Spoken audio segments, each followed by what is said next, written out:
I mean, look at this. It's all kinds of where people are all the time, playing on the swings. That's a church right there. There's a cemetery here. Now, this cemetery was first. This cemetery was here first, and everything just kind of developed around it. This is the city of DeKalb, Illinois, and there's a little plaque here, and I was like, wow, this is interesting.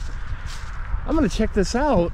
And this is a very old pioneer cemetery of the first settlers here in DeKalb. It's called Whitmore Cemetery. Whitmore Cemetery was one of the very first early organized burial grounds in DeKalb County. Graves located here are pioneer farmers, their wives and children, Civil War veterans, victims of starvation and disease. And there's a list of everyone that's buried here. A lot of these folks do not have tombstones. There's only like a handful of tombstones. We're gonna go check those out in a minute.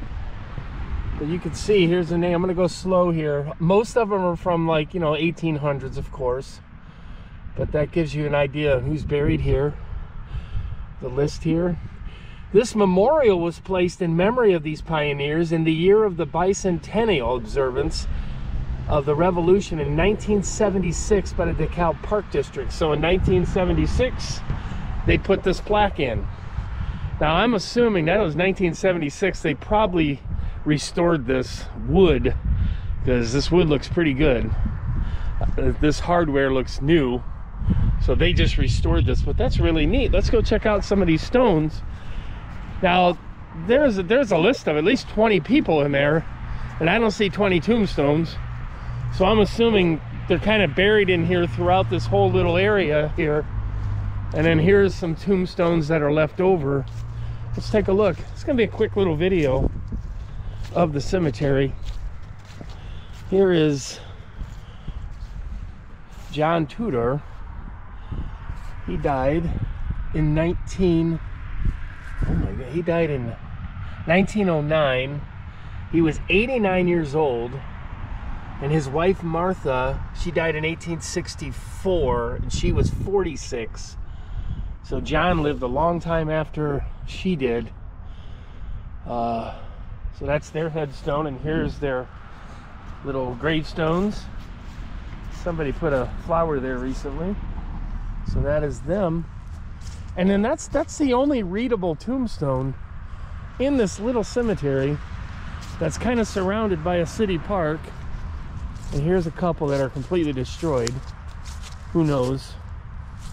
And you got this one here.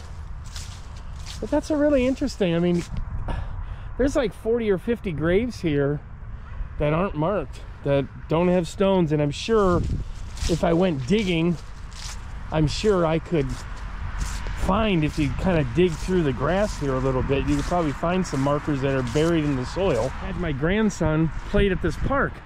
So I pulled up to this park here to play with my grandson, and I look over and there's a tombstone. Like, whoa, what's that all about? And then I found this little cool little pioneer cemetery. I thought I'd share it with you guys. Very cool. And now, of course, it's just developed modern. You know, this was in 1976. I'm thinking in 1976. Those houses weren't there. That looks like more of about the last 30 years ago. This park definitely wasn't here. That church wasn't here. So this little cemetery in 1976 was probably out here in the country by itself. And the city of DeKalb has kind of developed up to it. It's really neat, and it's really cool that they're restoring it. I mean, this is historical ground. And if you look, you can kind of see some indentations of maybe there is some gravestones. But thank you guys for joining me on this short little cemetery visit in the city of DeKalb. We'll see you next time at the next amazing tombstone. I know that wasn't an amazing tombstone, but you know, it was cool. It's unique. It's a unique spot for a cemetery. You guys have a great day.